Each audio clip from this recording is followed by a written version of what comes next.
एक शाम प्राची टीवी पर सीरियल देख रही होती है, तभी उसकी सास वहाँ आती है। अरे सीरियल में तो ऐसे मग्न है जैसे आज रात का खाना पड़ोसी आकर बनाएंगे। मुझे पता ही नहीं था आपने अपने बेटे की शादी पड़ोस में भी की हुई है। हैं? मतलब? मतलब इस घर में सारा काम बहू ही करती है, आप तो सिर्फ खर्राटे मारती हैं। अच्छा जी, फिलहाल तो तुम आराम फरमा रही हो, चलो जाओ, ये मेरे टीवी देखने का समय है। आहा, इसीलिए मुझे भगाया जा रहा है। सॉरी, अब तो बिल्कुल नहीं जाऊंगी। प्राची की इस बात पर दोनों सास बहू के बीच टीवी रिमोट के पीछे बच्चों जैसे छीना झपटी शुरू हो जाती है, जिसके बीच श्लोक भी काम से घर वापस आ जाता है। आज मेरी चूहे बिल्ली की जोड़ी किस बात पर झगड़ रही है? अरे तेरे बीवी मुझे टीवी ही नहीं देखने दे रही। अरे तुम्हारी मम्मी मुझे खाना बनाने के लिए फोर्स कर रही है। अरे वाह, ऐसे बेतुके रीजन पर तो बच्चे भी झगड़ा नहीं करते। अरे मुझे कुछ मत बोल, सब इसने ही शुरू किया है। हाँ हाँ, जैसे आप तो बहुत दूध की धूली है ना। अरे बस दोनों चुप। प्राची जाओ, खाने की तैयारी करो, और माँ तो छोड़ो, तुम्हें क्या बोलूं, शांति से अपना सीरियल देखो, मुझे दोबारा लड़ने की आवाज सुनाई नहीं देनी चाहिए। ऐसा बोलकर श्लोक वहाँ से चला जाता है, जिसके पीछे पीछे प्राची भी कुछ न कुछ बड़बड़ाते हुए रसोई में चली जाती है।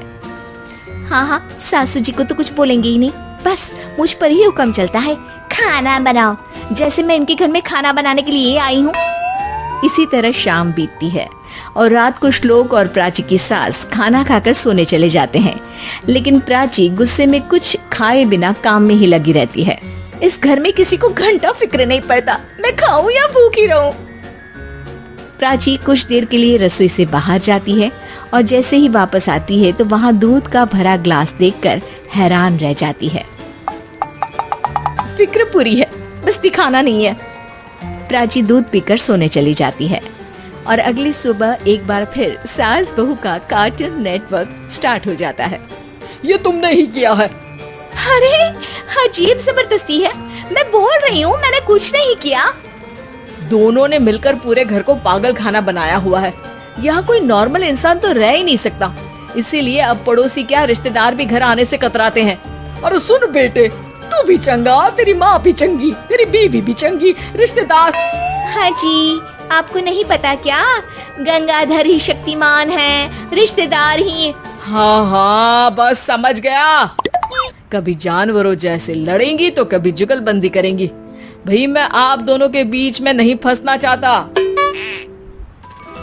सास बहू की इस मनमौजी जोड़ी से परेशान होकर श्लोक अपना सिर खुजलाता वहाँ से चला जाता है। चलो अब मैं भी कीर्तन में जा रही हूँ। इस पर जैसे ही सास कमरे में अपना पर्स लेने जाती है तो वहाँ नाश्ते की प्लेट रखी देख मुस्कुराने लगती है और नाश्ता करके घर से बाहर निकलते हुए कुछ पैसे टेबल पर रख जाती है, जिसके कुछ देर बाद सिलेंडर वाला घर आता है। ओ मोरी मैया, मैं सिलेंडर के बारे में तो बिल्कुल भूल ही गई थी। घर खर्च के सारे पैसे भी मम्मी के पास है और श्लोक से बोला तो उल्टा 4 बात सुनाएंगे। प्राची ये सोच ही रही होती है कि अचानक उसका चेहरा चमक उठता है और वो घर में आकर इधर उधर देखने लगती है। तभी उसकी नजर टेबल पर रखे पैसों पर पड़ती है, जिन्हें वो सिलेंडर वाले को दे देती है। ये सब श्लोक देख लेता है। अच्छा बेटे, इतना बड़ा घोटाला, सबके सामने मैं तेरी दुश्मन और पीठ पीछे तेरी मेरी यारी। इस पर श्लोक एक प्लान बनाता है और शाम को सब एक साथ बैठे होने पर बोलने लगता है। माँ, तुम दोनों की बहुत लड़ाई होती है, इसलिए मैं सोच रहा हूँ कि प्राची को उसके घर छोड़ाऊं, इससे वो भी खुश रहेगी और तुम भी। अचानक श्लोक की ये बात सुनकर सास बहू शौक से उसकी तरफ देखती है। अरे ऐसे कैसे घर छोड़ाओगे, मुझे कहीं नहीं जाना। अरे तुमने बोला नहीं पर मैंने सुन लिया, तुम्हें मम्मी के साथ रहना अच्छा नहीं लगता, मुझे पता है।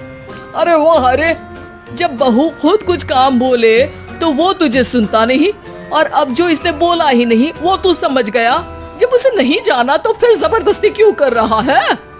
अच्छा, फिर आपको मौसी के घर छोड़ाता हूँ, बस अब आप दोनों एक घर में एक छत के नीचे नहीं रह सकती। मैं इस टॉम एंड जेरी की जोड़ी को और नहीं झेल सकता। है? ऐसे कैसे नहीं रह सकते? तुम्हें इतनी दिक्कत है तो तुम्हारा बोरिया बिस्तर पैक कर देती हूँ, लेकिन मम्मी जी कहीं नहीं जाएंगी। बिल्कुल यही सुनना था मुझे। अगर दोनों में इतना ही प्यार है फिर हर वक्त ये लड़ाई का नाटक क्यों करती हो? देखा मैंने कैसे माँ किचन में दूध रखती है और तुम उनके लिए कमरे में नाश्ता रखती हो, और कैसे वो पहले ही तुम्हारी दिक्कत समझकर घर में पैसे रखकर बाहर जाती है।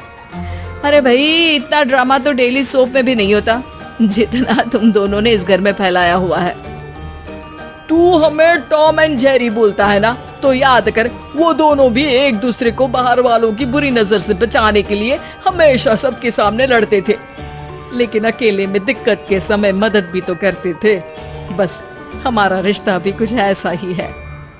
और वैसे भी अगर सास बहू में तू मैं नहीं होती तो दुनिया वालों को कहानियाँ कैसे मिलेंगी?